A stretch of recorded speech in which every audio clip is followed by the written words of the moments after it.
Hello everyone and welcome to Phoenix Gaming. I am your host Nick Henning, and today we are doing one of my favorite kinds of videos. This is the video where we cover the grand semifinals. So the four players at this table are not raw players. We see JC here, who's going to be leading us off because he's got the 16, is the winner of Heat and Castles of Burgundy.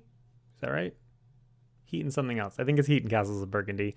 We've got Raul here, who I believe won Ticket to Ride. I hope that's correct. We've got Angela, who won Wingspan, is also last year's Grand Winger, and we've got Alan, who is the Azul winner. Let's go ahead and dive into the game. The reason these are my favorite games is because these players don't necessarily know the game as well, and so I feel like when I'm giving my thoughts, they're a lot more valid, a lot more helpful, more insightful along the way. You see the grand semifinal of Wingspan taking place behind this table here. And JC's going to flip off. You can tell his level of experience with the game is he's not entirely sure which side of the tile that he's flipped here, as he leads off by flipping a raw tile. So just choking the amount of time that you have in round one here. Obviously, no one's going to bid on this absolutely worthless tile. They're probably going to make them go around and say, I'm not interested, I'm not interested, not interested. That is the good way to actually execute that. But of course, no one is going to buy a one with no resources ever. And here I'm awkward because I'm blocking Angela. Where do I go? Here. I guess we'll see my head moving around. We'll probably do this view more often, right? So let's do this. Great. All right. Raul comes next. Monument, Pyramids Monument. I've played with this set, and the glare doesn't seem too bad right now. So my familiarity with the tile should be a lot stronger than my other past year raw videos. That looks like a sieve tile. Couldn't tell you which one it is by name, but hopefully we can tell the symbol. Ooh, we have another sieve, two different sieve tiles. So this is a 6-point set right here. I definitely think that it's entirely reasonable to call raw here with a 2-6. Oh, I said 16, but it's 4 players, so he's holding a 13. I think that JC could have called a raw there. Pushing it with the 13 implies that he might want to buy it with the 13, but I don't think this, even no matter what he flipped, I don't think this was going to be a 13 set. So I probably would have just called raw and tried to take this with my 2 or maybe my 6. Raul keeps pushing 2, and again, I think I would have called raw earlier. Angela does my bidding for me. Interesting. I mean, this is a pretty good set at this point in time. This is a not -5 points, let's just call it a 1-point Nile because you have to get the flood, but 1 point there, maybe 2 or 3, depending on how things go. And the 2 monuments. I like the 8 bid. 13 is a pretty aggressive bid from JC here. This is not the sexiest set I've seen at a 13, but then again, people do fall into the trap of waiting far, far, far too long to use the 13s.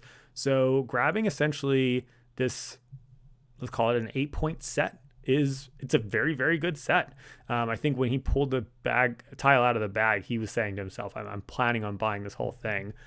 He also now is still just as live for boxing out people with getting another sieve. Usually when someone gets a sieve, that kind of ends it. It looks like he's going to call raw here, hoping to pick this up with a 2 to swap back into the 13 and take the raw there.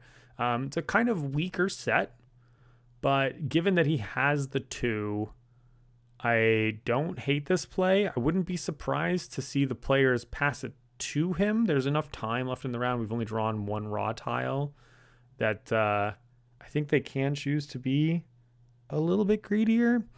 And it looks like indeed they're going to let him have it. Yeah, that was a tough one for JC. I think that I wouldn't have called it there. I don't value having the big number tiles that highly personally. I would have hoped to get maybe a smidge more out of it. That being said, having a pharaoh on the first turn is very likely going to be not -2 points, which feels pretty good in this instance. So I don't hate it either. He just doesn't have a lot of action levity sort of for the rest of the round while all the other players are still very in it. So he's just sitting here praying for lots of raws, not unhappy to see Is that a Civ killer? I will say I'm not as familiar with the disasters. If it is a Civ killer, it basically makes the set unplayable for JC. And that's also a Nile killer. He doesn't mind seeing disasters either. That extends the round and makes sets weaker. It's not as big a deal here because for all of his opponents, this is functionally just a 2 monument set. But the more the round grows, the more that we're going to be drawing these red raw tiles, which is what JC is looking for. He is hoping at this point that the other players are going to run out of time before the end of the game. All the players decide to pass here, which I think is pretty reasonable. It's just a 2-point set with a 2 attached to it. I think that is a Civ killer. It does look like a Civ killer. I think it's like the destruction of writing. It's definitely a drought killer. That one I know for sure. Looks like Angela is maybe debating a 3 pickup here. I think she can be a little greedier. She agrees. Now this set's pretty good. Not like pretty good, but good for like a low number, right? JC can't call here.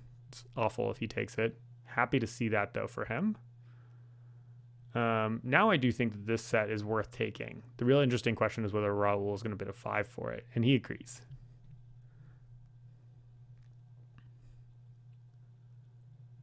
I think that it's not worth Angela's 12. Oh, she snaps out a 7. It's interesting she didn't want to bid 3 for the set, but the addition of the Pharaoh makes it worth a 7 to her. So my inclination was going to be that she would pass. And that's probably what I would do in her position. Although admittedly we flipped 2 more raws since then. We've got 1, 2, 3, 4, 5, 6 before the end of the round. Actually, take it back. I like the 7. It's pretty reasonable, but yeah, this is not the ideal spot for our players to be in. JC's 2 bid for the 13 and the Pharaoh is looking a little bit better now in relation. Not surprising to say that I probably would have been a little bit greedier than Alan here, but I don't hate it. Like, you are playing against the clock here. The clock is a very real concern, and immediately a flip of a raw is going to validate that play. Nice disciplined play on his part.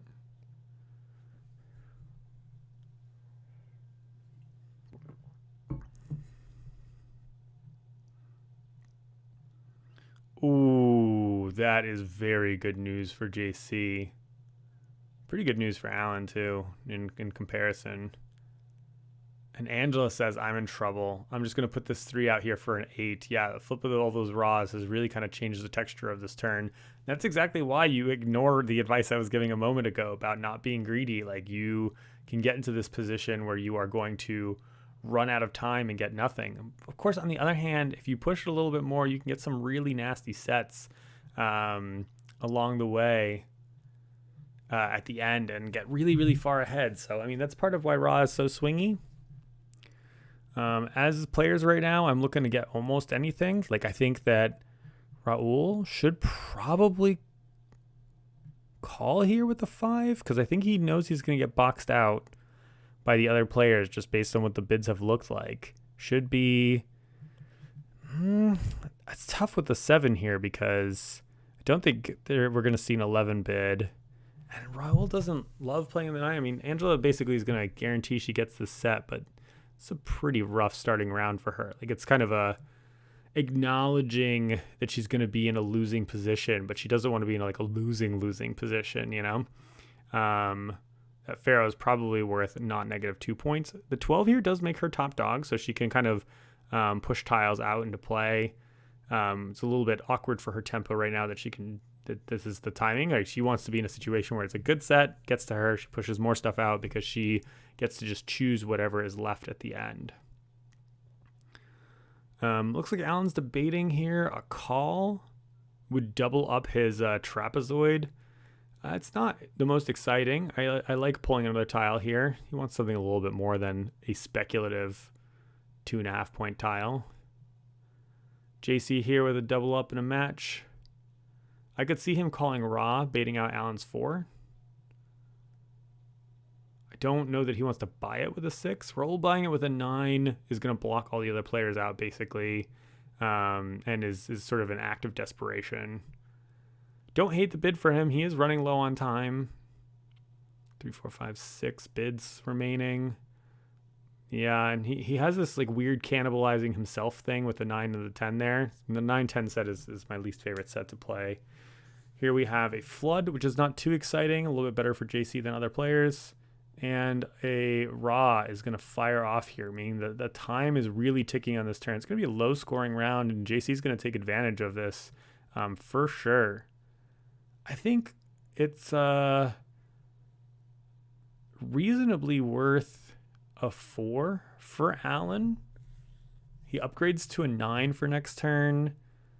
There really is not a lot of time left, and he is second player on the table with the 11. So I think the 4 is worthwhile. I think it's not going to matter because the 4 is not going to keep it. Either JC is going to take it with the 6 or Raul with the 5. Rules 5 is basically dead. Oh, they all passed. That's so interesting, given that they were willing to play for other things before. This feels like a snap raw. Someone's going to be very happy to take this 4-point set, given the situation they're in. I think Raul should be bidding the 10.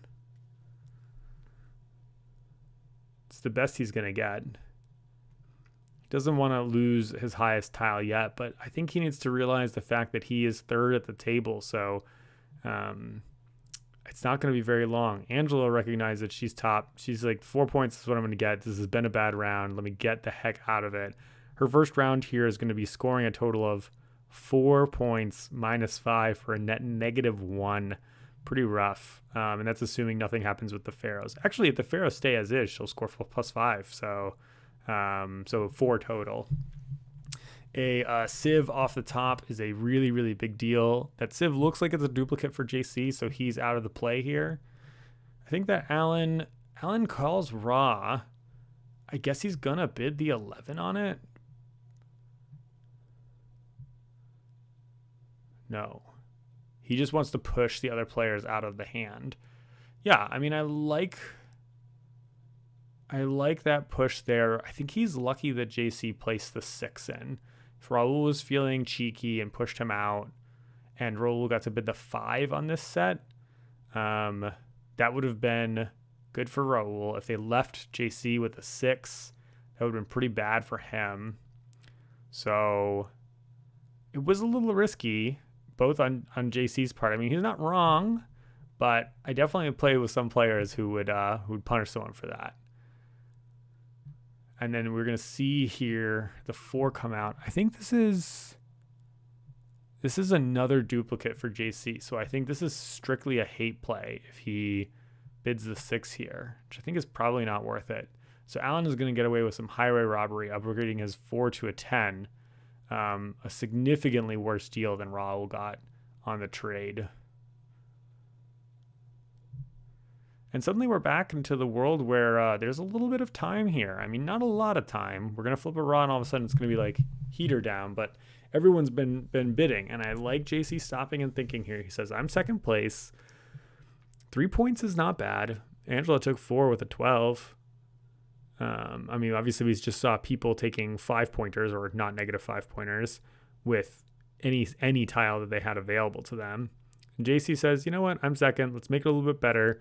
This is a very good flip for anybody who picks it up because it's the second Pharaoh, which I think is a huge deal. I have to feel like Alan is gonna... That's tough. It's tough because not a lot of time left, but that 11 there, it's going to put him in charge of the Pharaohs. He's very, very likely to get the 5 points for those now, +3 for the gold. I think this was the right call, for sure, on his part. Not for sure. It's silly to say for sure when I just debated something, right? But I do like that bid there. I think it was pretty essential. He puts an 11 out. Now it's between JC and Raul, and JC is top dog here with the 6. All right, Monument doesn't add too much to the pile. And we've got a lot of time. JC, it's probably just going to keep flipping tiles. There's no reason to call here unless he thinks Raul's going to bid on it. Ooh, that's a really big deal now. Good call for Raul because he puts JC in this position of saying, look, I want you out of this game. And JC says, you know what? I will take my gambo. I don't want to take these guaranteed 5-6 points, plus maybe more in the future, and is immediately punished for his greed.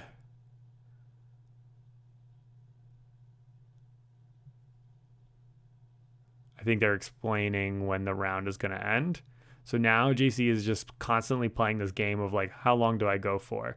And immediately punished. So that's a really, really big deal. Yeah, JC just passed up on 6 points with a 6. I think that was a greedy play on his part. And he made such a disciplined play earlier. I was surprised to see him make that call.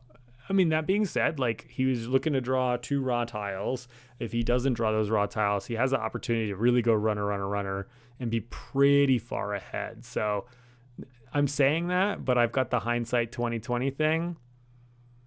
Knowing that it's a pretty low and crappy scoring first turn, I think I would have made the more disciplined play. But if he hits a bunch of runners, then he is just so far ahead. So I don't totally hate it. All right, Angela has the -1 score that we talked about. So is that a net total of 9? We're just going to try to memorize this, I guess, because I'm not doing a recording this year. I hope we see some other boards so that we can score them. Alan had the most pharaohs. He had the sieves. He had the gold. So I think he's going to score 8. Yep, 8. So he is at 18. JC, I think basically just net nulls. He's not getting pharaohs.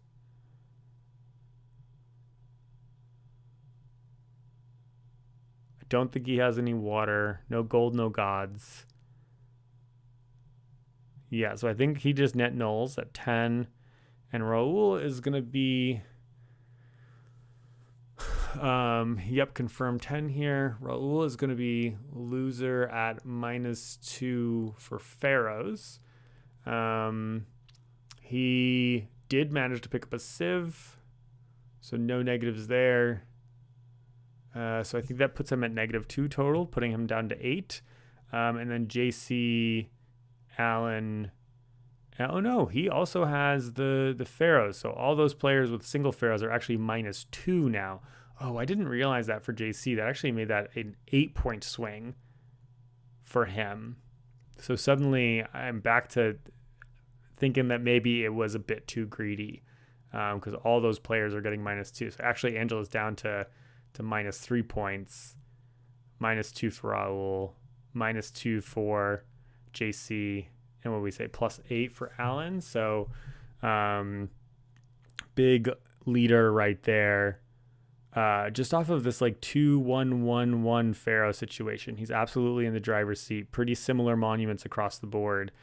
But that being said, this was a relatively fast first round. Not a lot of tiles coming into play, and a fair number of the destruction tiles coming out along the way as well.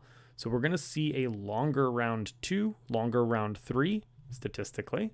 And that means that players are going to have some big chances to catch up here. Someone does need to knock Alan off of his pharaoh throne, because if he keeps scoring those points redundantly over the course of the game, it's going to get pretty overpowering pretty quickly.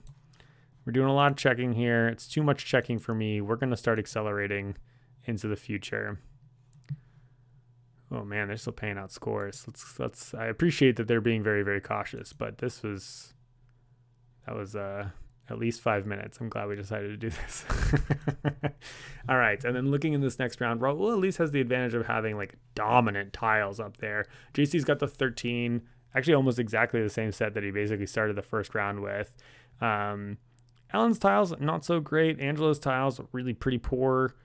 I mean, obviously there's a little bit of jockeying that makes for some interesting stuff here. Alan is like sandwiching Angela's 3 and then beats out her 8 and 9 with his 10. She's just like dominated by the player on her left in every which way, which is really unfortunate. And player on her right has just obviously significantly better tiles. So she's going to be kind of like pushing the low end of the track, which is obviously not exciting for her to be. And JC is the player that actually has the most flexibility with low and big numbers. This looks like a Civ killer, so we're just basically looking at a Nile, a Monument, and a Pharaoh here. Not a terribly exciting set yet. I think it's reasonable to say to yourself, maybe I want to bid a 1 on this, or maybe see if Alan will bid a 2 on this. But it's not riveting stuff. I can appreciate wanting to push the game now. So a raw call here is not bad. But given that I need to do a little bit more catching up, I do wonder if just pulling a tile here would be better. Raul has too many burn wounds from the first round. He says, get me in this one. I'm going to bid a 7 on it. That monument also, by the way, is a little bit weaker for both Alan and JC because they have each other's monuments. And now that monument is like really hard to triple up. So that kind of square looking, rectangle looking thing is much weaker. God tile. I don't think it's worth a raw call on its own, not with all this time left.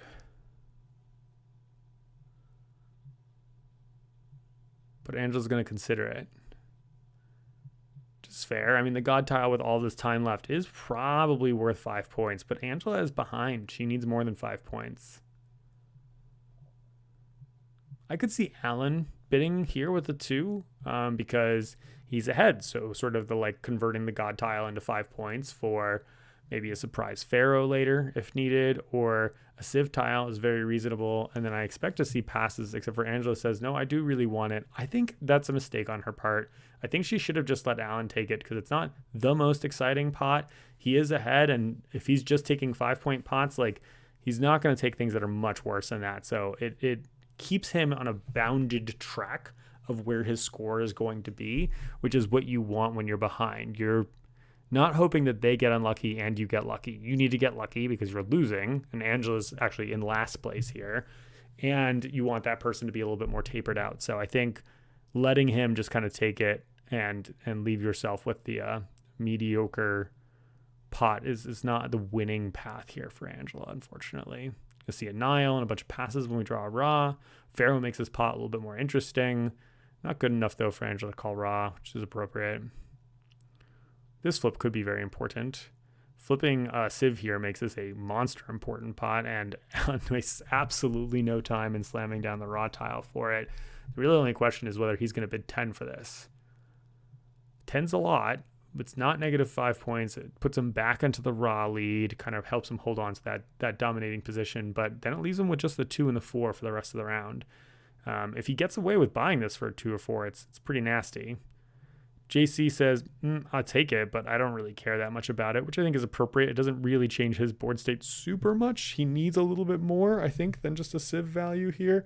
But Raul says that he's quite a big fan of it, so he's going to basically take it off the table.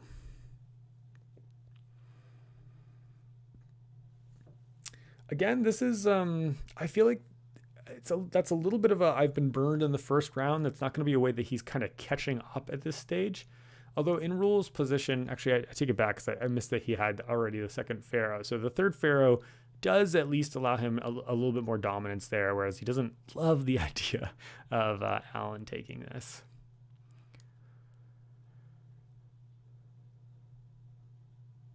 Monument, Pharaoh?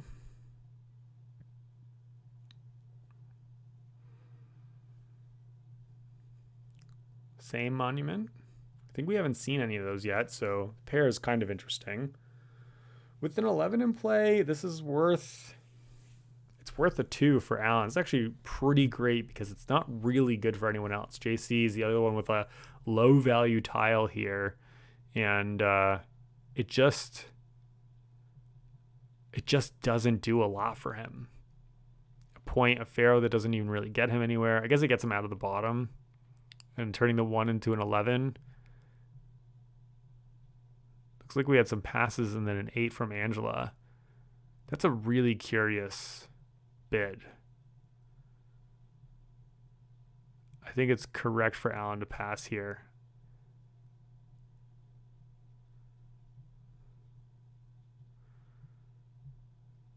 Some confusion, I think, about the bidding order. That being said, yeah, I don't like that bid for Angela.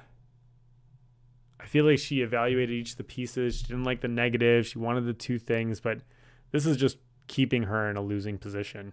There's a ton of time left in the round.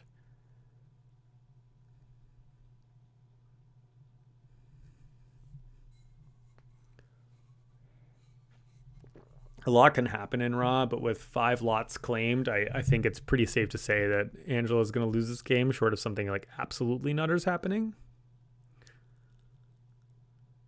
And she's going to go ahead and turn the Civ tile or the God tile into the Civ tile, making it at least worth the 3 that she bid on that earlier. That's going to pass the turn.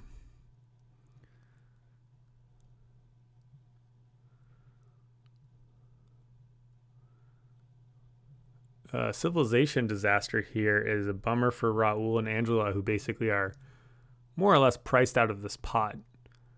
It's really interesting for Alan if we flip a bunch of pharaohs. We have the Tiramisu monument. There's 2 copies of that out already. And a Civ, which is going to get immediately blown up.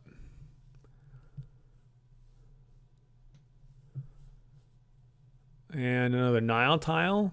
I mean, this big stack of stuff here is just equating to 2 Nile tiles and a monument here. So, yeah, I appreciate pushing it here. And the bag says, look, at least consider bidding on it.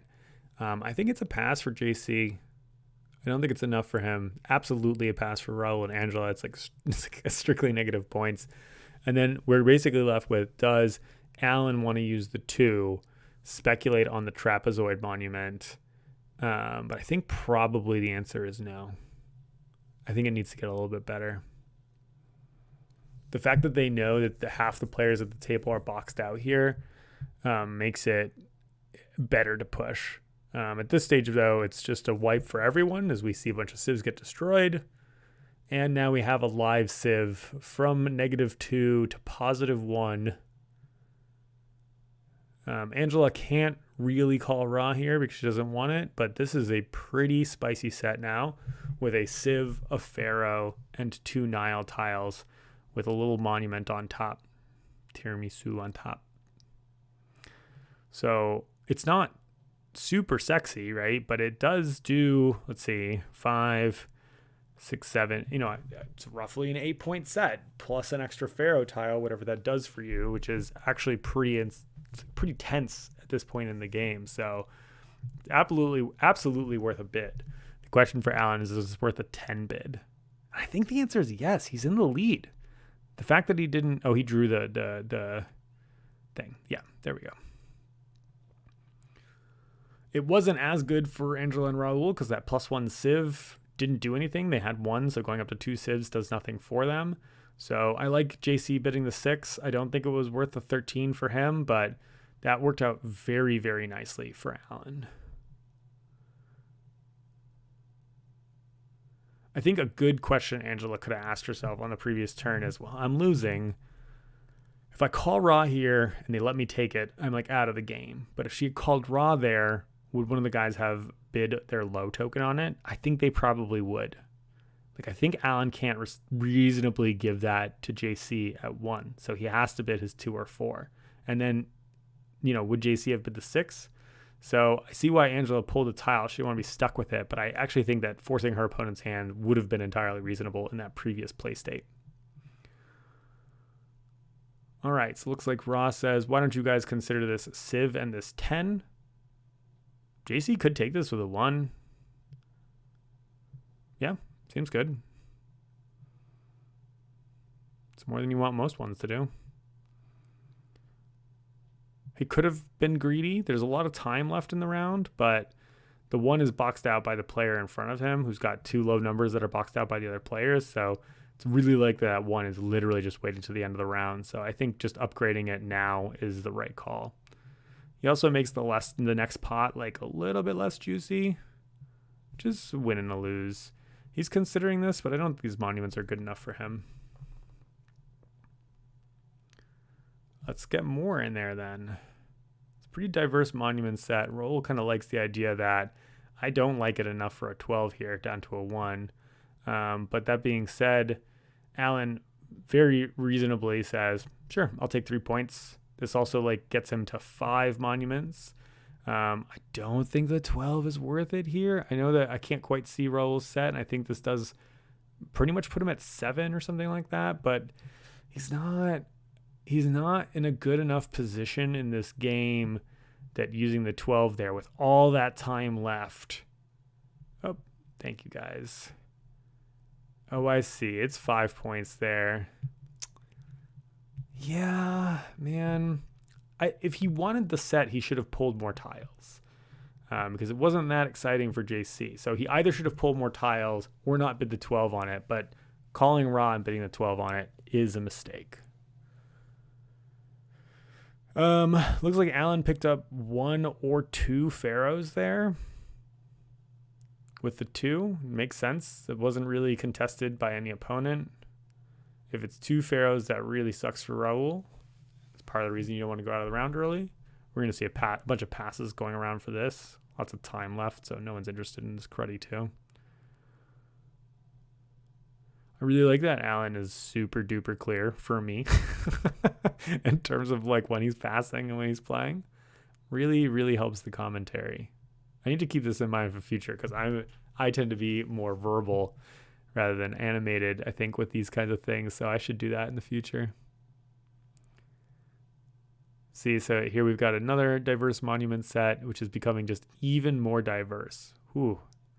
Yeah, so Alan looks like he got 2 pharaoh tiles up to 4. Sucks for Raul. Yeah, Alan is debating an interesting raw call here because this is worth 1, 2, 3, 4, 5, 6 points for him. I mean, it's I like the timing of this call. There's a lot of time left in the round, but he knows that he's underdog, and taking 6 points that's worth nothing really for other people. I think it's worth like 2, 3, 4 for other players, and 6 for him. I like this. I think this is a really disciplined raw call. Flipping a pharaoh killer to start off with is a bit of a bummer, followed by a not so exciting Nile tile.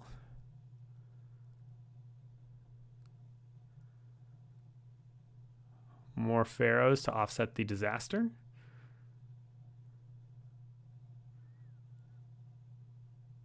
A little bit of monuments. We're just kind of a bunch of pennies. We're down to playing penny poker. Here we go. I think both Angela has a civ. JC, I don't. Maybe picks one up with the 1. Yeah, so this is actually, again, pretty unexciting. It's going to be another flip. JC's going to go all the way to the end. There's absolutely no reason not to. Doesn't love seeing that, I'm sure, but they were due. I think it's going to be a pass. Yeah, he can push it. There's nothing out there yet that screams by me. God changes it a little bit. It's at least 2 points. It's not a lot of time left in the round, and the God here is not going to convert into anything really exciting.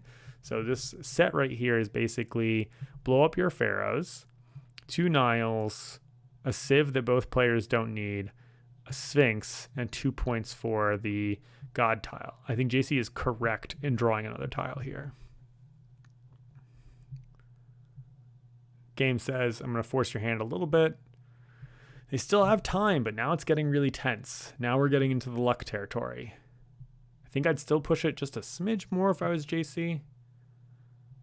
Because I think Angela's pretty clearly communicated she's not going to buy it with her 9. He'll press it, though. I think she's going to let him. And I think that's correct. I think I would have greeted 1 more tile. But I've also said I would greed in the past and then walked it back. So maybe this is just a correct discipline apply at this stage. The fact that he goes to 0 pharaohs doesn't really hurt his position. He already was pharaoh loser. But it does almost guarantee he's going to get those -2 points. It just didn't really add much for him. This is where I would have bid the 6.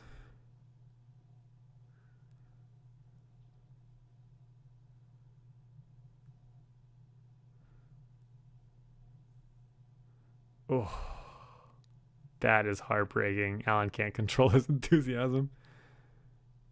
A lot of time left. They still are hurting. That one looks like it matches JC's first Civ tile, if I'm reading correctly.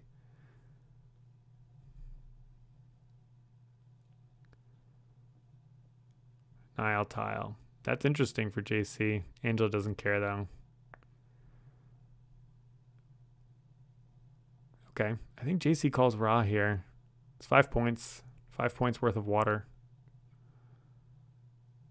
I mean, otherwise you're just fighting the bag. But he might also be saying, you know what, I'm not winning.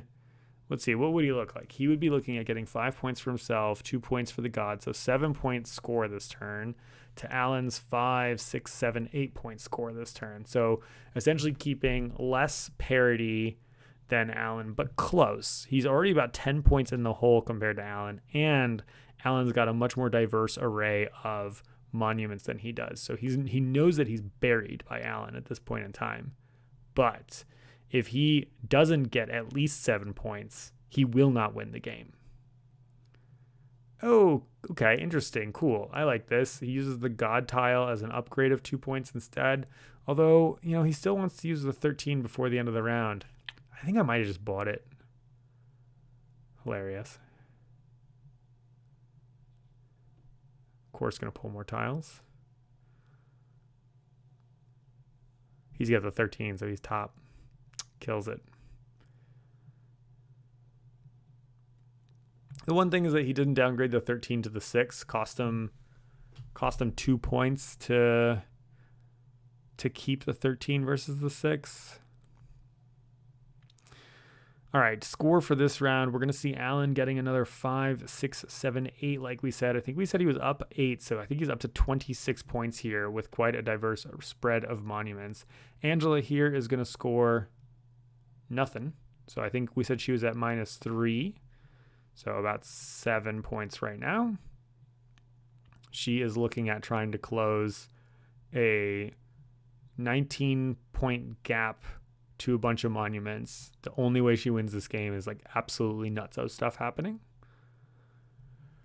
We know that, what did I say? JC is going to get 1, 2, 3, 4 for his water. I think that's about it. And I think he had -2 in the first turn, so he's at +2, so he's at 12, so he's a 14-point deficit, so he also needs to do some pretty whack stuff. Oh, but he's also got -2 for the Pharaoh. So he's in really, really big trouble at this point in time. Yeah, I pushed his luck twice in 2 rounds and didn't get it either time. That'll happen. That's raw. Not a kind game. And then Raul also has quite a diverse monument set. And let's see, 1, 2 points here, but just 2. I think he also was in the like not scoring or maybe even scored negative on the first turn. So they're all in the same position where Alan is just a mile ahead at about 14, 15 points. We're going to scooch to the next round. JC started with a Nile tile and, oh, hi, Steve. Followed by a monument tile. We don't need Steve to give us updates. Too many updates, Steve. Get it out of the camera. All right, let's see what we missed. Let's see if we can back solve. I see Alan's got another Pharaoh and another Nile tile. We know those were flipped, and it looks like he's got a castle. So it looks like he bid an 8 because it was a set that was good for him for 5 points and really no one else. Locking in also, not locking in, but like defending a pretty hard to overcome Pharaoh lead. The other players that need Raul to take or Angela to take Pharaoh from Alan. So yeah, that was just a nice situation for him where he flipped a monument that matched, and I really like that. Just grab the 5 points and move on with his life. It's a good choice.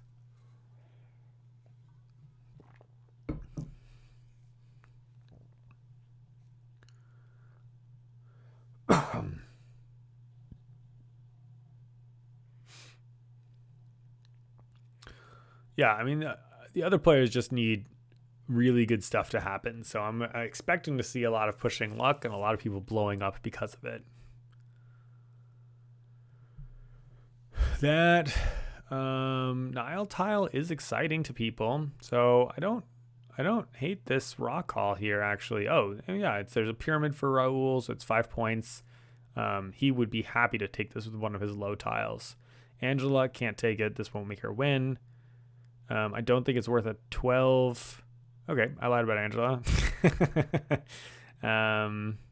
They're just going to let her have it because we're not going to see a 12 out of Alan for that. We're not going to see big numbers for JC. He knows he needs to go crazy, and Raul has a bunch of crap. So, yeah, I think that was just the losing players cannibalizing the losing players. Raul did need that set for a pretty cheap price. That's a drought, it looks like. Raul's the most insulated from right now. Oh, tiramisu for Alan. That's pretty good.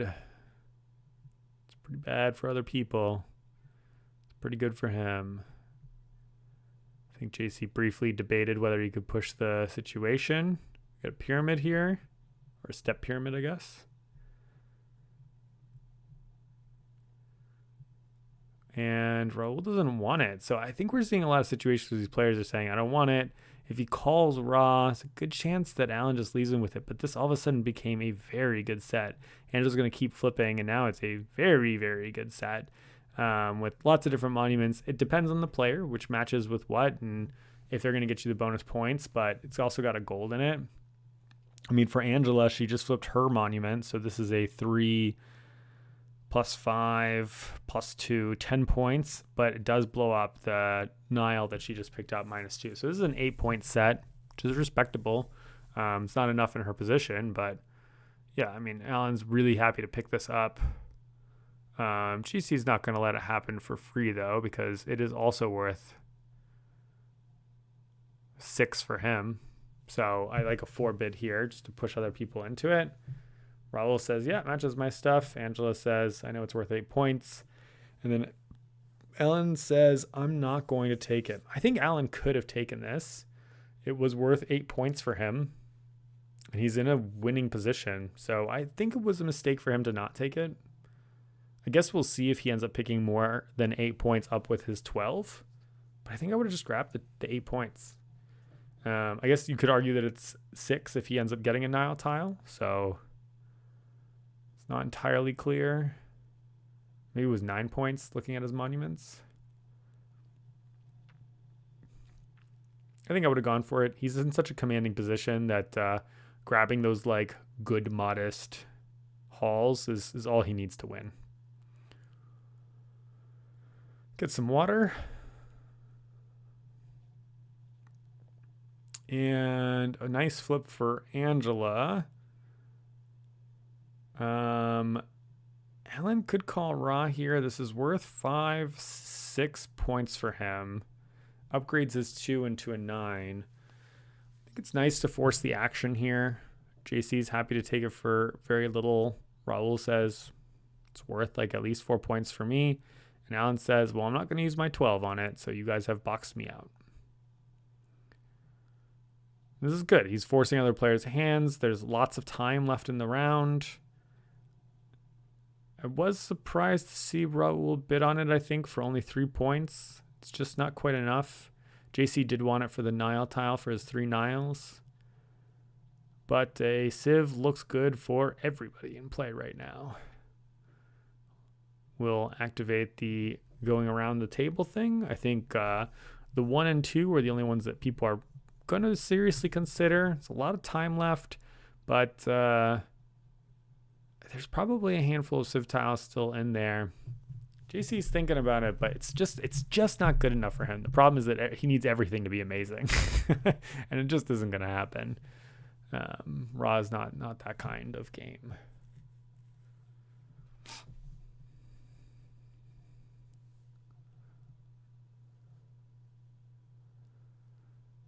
Raul might bid the 1 on it. He did demonstrate that he's willing to take a couple points with the 5, so he could just take the Civ with the 1, get out of this round quickly.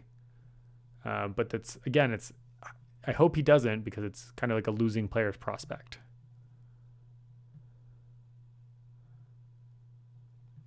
He agrees not to. Oh, I thought so. Thought I interpret that bag pass as an end of turn.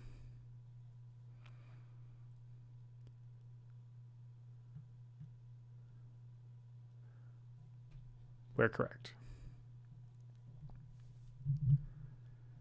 All right, advancing the timer. Not good for anybody except for Alan.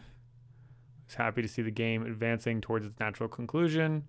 The addition of extra time does slightly change the evaluation of whether you use that 2 or 1, so we might see them reconsider it, but I wouldn't be surprised to see no one pick it up, which is what we see.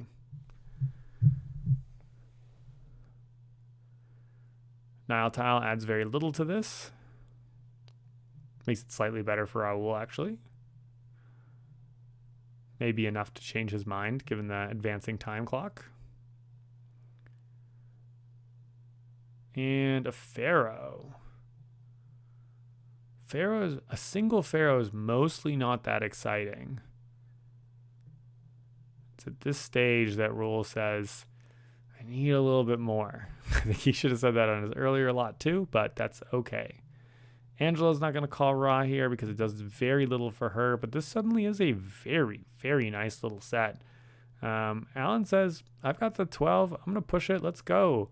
JC's looking at this plot and saying, this is all of a sudden a flood tile. So this is 3 plus my 3, 6, Civ, and a monument that doesn't fit. That's like 12. I think he's going to pull something out of the bag and then just bid a 13 on the next set.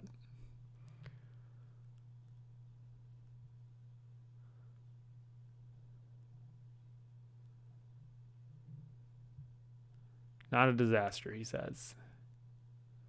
Anything but a disaster. Oh, now I'm blocking Rahul. This is horrible. Let's go to the bottom. Oops. We're down here now. Maybe I should have been here all along. Okay, so we flip a Civ tile, which is not exciting, but actually gives some possibilities of drawing into like a big set of Civs for 5, 10, or 15 points later if things are very, very lucky. It's unlikely, but it does set up a potential dream scenario, which is kind of needed here. So I don't know if Alan bid the 12. I think it would be entirely reasonable for him to have done so. So I do think the 13 is correct. I mean, if Alan takes this, he also needs the Nile. So it's 8, 9 points for him. That's so interesting, right? Because earlier I said there was an 8-point lot, I think, that he didn't want to bid the 12 on. But it was on this. I think the players maybe have a little bit of tunnel vision on getting that Nile flood thing. I could be wrong, but you know, it's fine to give up one dream in favor of another, is what I'm saying. Of course, more time is advanced, so the evaluation of everything changes. Or maybe Alan just really wanted 9 points. Now I'm blocking the bag. It's horrible. Everything's a mess.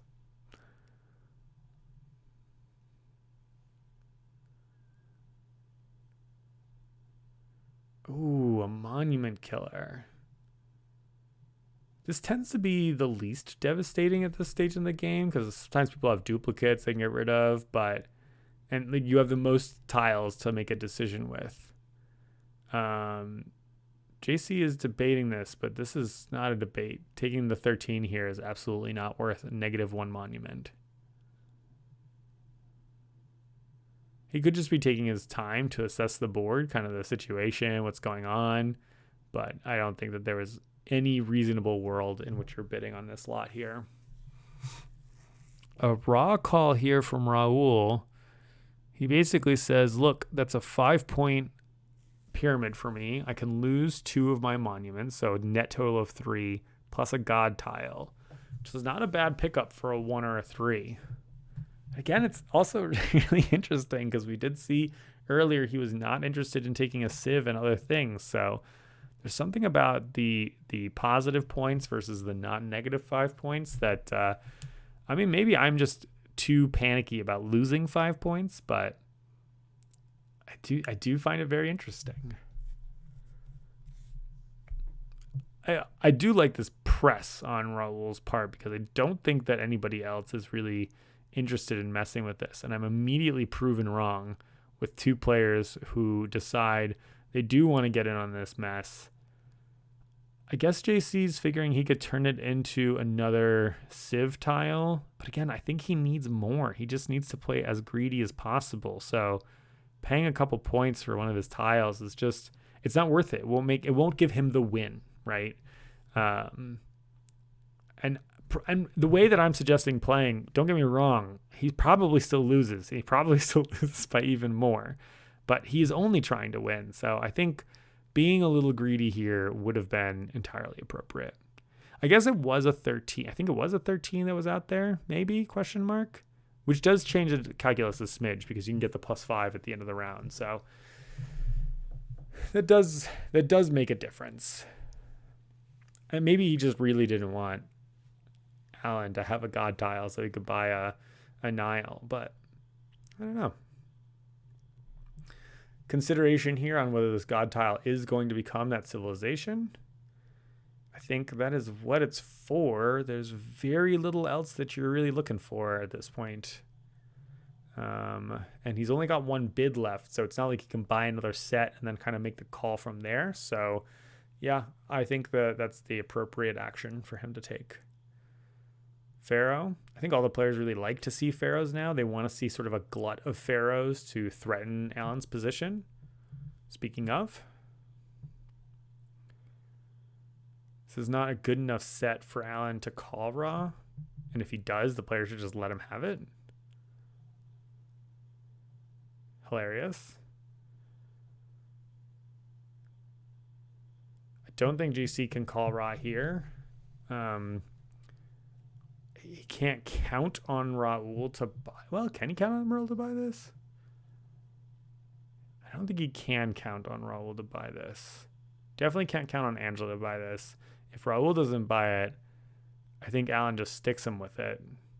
So it's too risky. And Raul tying up for Pharaoh, it's not what JC wants, right? What he wants is Alan to lose Pharaoh. He says, Raul says, okay, with the extra point in here, I will go for it. For me, this is an 8-point pile. And so I think saying I'll bid the 1 for this is respectable. And now he is at least pressuring Pharaoh in the sense that if he gets another set with pharaohs in it, he can make it so that Alan doesn't get those 5 points. So I think this is a respectable pickup on his part.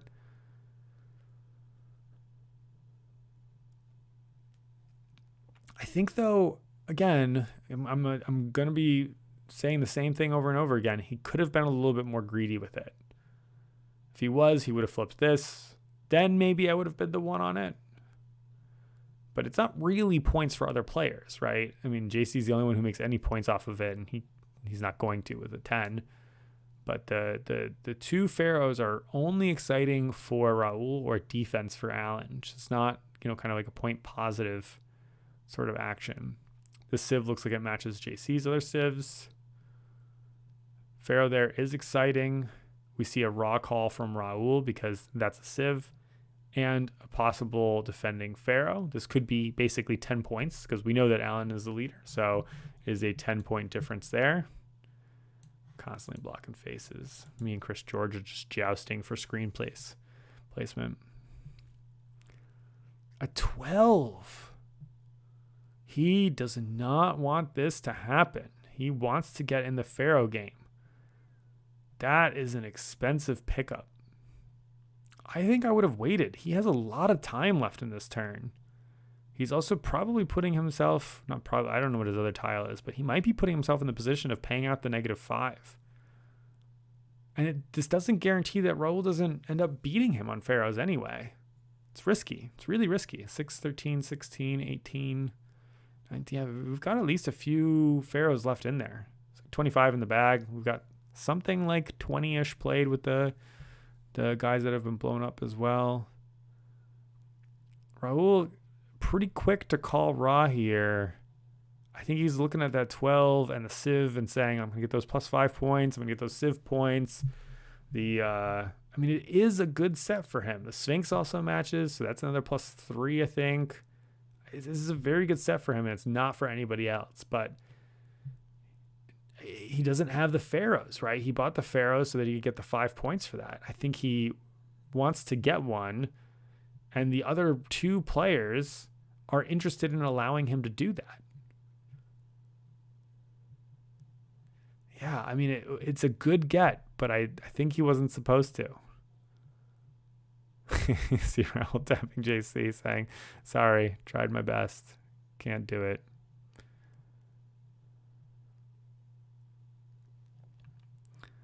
Step pyramid, not terribly exciting for anybody yet. Nile tile, very exciting for Alan. He's going to call raw here.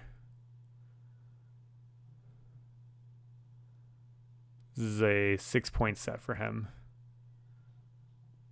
Okay, maybe I'm wrong. There is a lot of time left in the round and only 2 tiles remaining. So maybe he's saying to himself, you know what, I can be fine. I can be patient, but he's not pressed on his Pharaoh situation. So he knows he's safe there. He's ahead by a gazillion points. And everybody passes because this set was really only worth anything for Alan. I think it's a good call for him to do the 2 there. And it makes for an exciting end. We've got time for JC and Angela to do some nonsense before the end of the game here. There are still a couple, I think, destruction tiles in there, which are not exciting. Civ. I think that does not... Yeah, I think that doesn't... That matches one of JC's, which is not what he wants. That's maybe a new one. That's probably exciting for him. Time advances. I think both players pass, even though it's a good set. It's worth at least 5, I think, for both of them. They say, nope, we got to push it. And they're right. The person who blinks first also pays for the 2, which is a little bit of a bummer at the end of the game. I think that one also matches one of JC's. It's pretty exciting for Angela, though. I think this is a straight up from -5 to +5 points. So it's a 6 points. It's an 11-point set from the structure I've been using before. One more Pharaoh here makes it suddenly a 16-point set for Angela. But we'll add 1 with the Nile tile. A much more modest flip. Yep, a couple modest flips. Not the most exciting. Angela is forced to call raw here. It's a soft raw, so if she doesn't buy this or if JC doesn't buy this, it goes into the trash can. It's not good enough for JC to win. Doesn't even change his Pharaoh position. It's 3 points plus 5 is 8 points. So it's not a bad set. I mean, it's just not a winning set. But I don't think anything is a winning set. I guess his like dream flip is like unmatching Civ, gold, double Sphinx. So I think something stupid like that. It still might not be enough.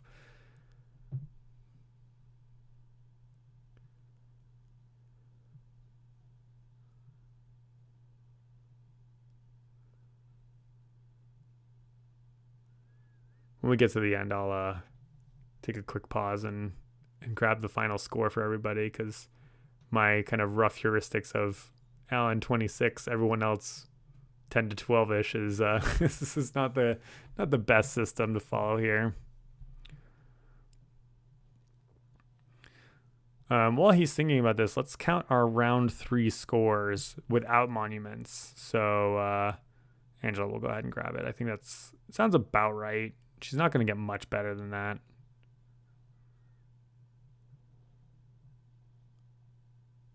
She really wanted another Pharaoh, though. That would have been pretty exciting. But yeah, there's not a lot of better things she could have gotten.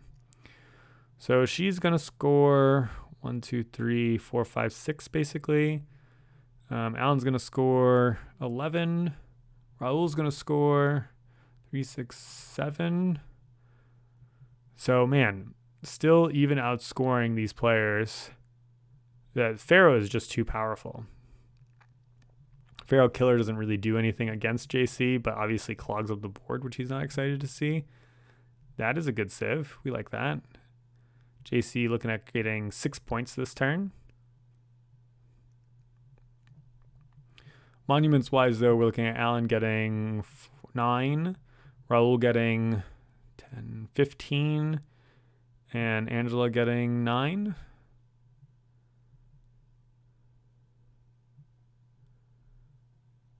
Oof.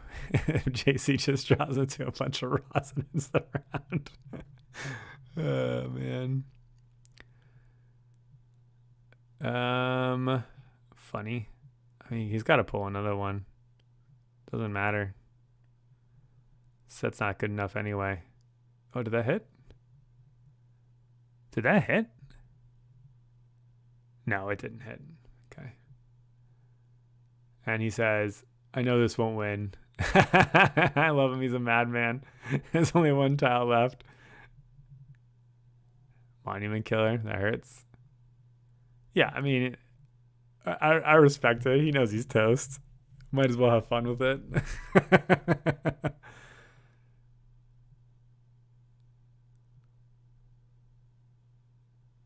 Yep, none of this is the stuff he needs. He's going to draw a raw tile. It's going to end the game. We're looking at a 4 or 5 point set for him here. Is that a match? No. I mean, it is a match. It's the bad thing. He wants it to not match. 6 points. That's not enough. Let's keep going. You can see the commentators are like, oh, what's he doing? It's like, I mean, it's madness, obviously, but it hardly matters. He knows he's just outclassed in every way. All right, let me go get the final scores for you, and then we'll talk about some wrap up. Hold on. All right, after flipping through, I couldn't really find it. It doesn't much matter because we know that Alan outscored them every single round, including the last round. And in the last round here, Raul is only outscoring him in monuments. So he is a commanding lead. I think his score was probably 26. What did I say? Plus another 11, 37, plus 9. So 46, something like that, which is in the 40s is like a very standard winning score for Ra. I think it is a little bit on the lower scoring side for the other players, given the sort of very fast round one. And it's sort of the weird nature of Ra is that like one of two things tends to happen in round one is that someone falls pretty far behind, or some ones fall pretty far behind, or someone gets really far ahead with the luck in terms of how long the round is. And then in the subsequent rounds, people have a mix of continuing to play conservatively or playing wildly to try to catch up, and then either being rewarded or punished for that, more often than not punished, and then just falling further and further behind. So JC played this game exactly how I would play this game, and I would have been punished just like JC, which is why I try to avoid playing Raw in a competitive sense if possible. Alan got ahead early and then just made like solid, disciplined choices throughout the entire game that kind of persisted from round to round to round. And then Angela and Raul fell behind early. They played a kind of like conservative middle of the game, which allows them to then maybe get lucky at the end. So I don't hate it as an option, but it does cost in the long run in terms of like they are trying to win. I did not account for the fact that Alan definitely had the lowest points there, so he had to pay 5 out. So probably a winning score of 41 is what we were looking at in this game. Which does make a slight difference. JC getting the plus 5 here for the high score. And I guess for fun, we should check 3, 6, 7, 8, 9, plus 10, 19. I think that puts him probably at like 31 points. So if he had taken any of those lots that we said were 6, 7, 8 points, he would have been very close to Alan, but not enough to win. So I think he knew exactly where he was at, and pushed his luck when he had to, and of course didn't hit. I suppose he would have had to have insane luck to score like a 12-point lot, but it's not unheard of. So actually really interesting to see that JC was a little bit closer than I thought, which is pretty exciting actually. I think in reality Raul probably came in second looking at these scores, but yeah, that's about it. Thanks for watching, everybody. Hope you had a nice time. Had any thoughts, drop them in the comments. Have a great day.